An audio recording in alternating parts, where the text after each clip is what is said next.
A.D. Williams, he says financial literacy for underserved communities is vital information, and he believes it's because we aren't starting early enough. So he actually co-wrote a children's book called Mansa's Little Reminders to try and get kids as young as 6 to start learning about money. And guess what? He's joining us once again right now. A.D., thank you so much for coming back to talk to us about this. We talked to you a little bit in the last hour, and there you said there has been a huge appreciation for this kind of information for young minds. But what did you learn while writing this book? Oh my God. So I learned that, I've learned a ton throughout the process. And I think you asked a great question. For me, it is that, truly that the power lies in our kids, and it lies in as early as we can get to them, the better. If we can plant that seed, if we can really get them interested and get them excited about learning, excited about financial literacy, then we have a huge upside as it relates to wealth inequality. We've talked about the facts, the figures, and the true battle that we have in front of us. So for me, it's continue to pour love, continue to pour education into our kids, and we'll start to see progress as we move forward.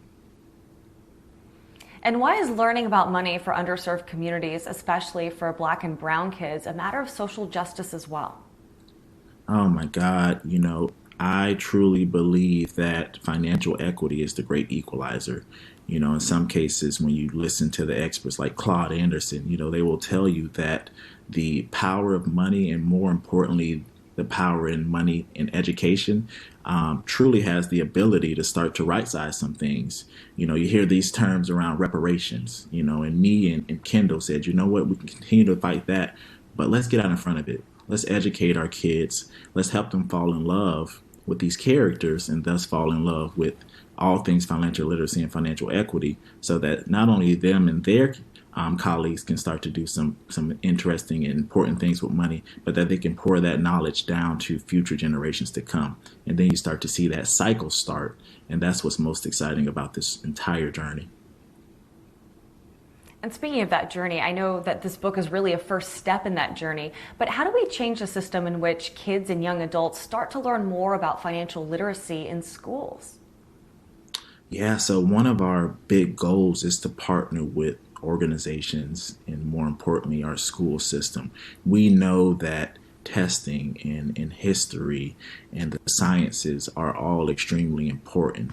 But if we think about true life skills, and how do you make sure that you're setting individuals up of all color out for life after school, and truly to be thriving individuals in the community, you can't ignore financial literacy. You can't ignore the power to earn money, keep money, and have your money work for you.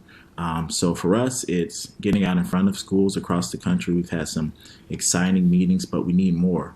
So if you're hearing this, we would love to partner with you all and get creative. I think Mansa's Little Reminders is the first step and a highlight of how creativity and having fun with these concepts can truly lead to impactful endings.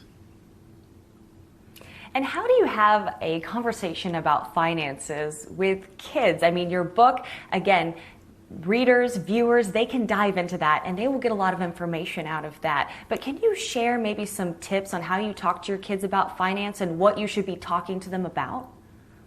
Yeah, so the oldest of 10 siblings. So I've had a lot of practice over the years. And I'll say that, when you think Wow. about starting these conversations, you have to remember that, if you have one kid or a student full of a classroom full of students, that each conversation may be a little bit different. So I'll start off by using one word, and that is transparency. Our children, kids, and communities across the country are smart, and they're sponges. And I think sometimes as adults, we want to hide that information or give partial information out of fear of lack of understanding. So with Mansa's Little Reminders, as you dive into the book, you've learned that, Mom and Uncle Craig and some of these characters, they lay it all out in a way that, Mark can truly understand and get the full picture. So Mark starts to understand the why we can't purchase 2 things this month, the why it's important to save and invest your money. And I think that is extremely important. We can't hide the why when we're having conversations with our kids, because they truly are powerful, smart, and sponges, as you all know. AD, thank you so much for taking the time to join us here on NBCLX and jump back into this conversation with us. It was great.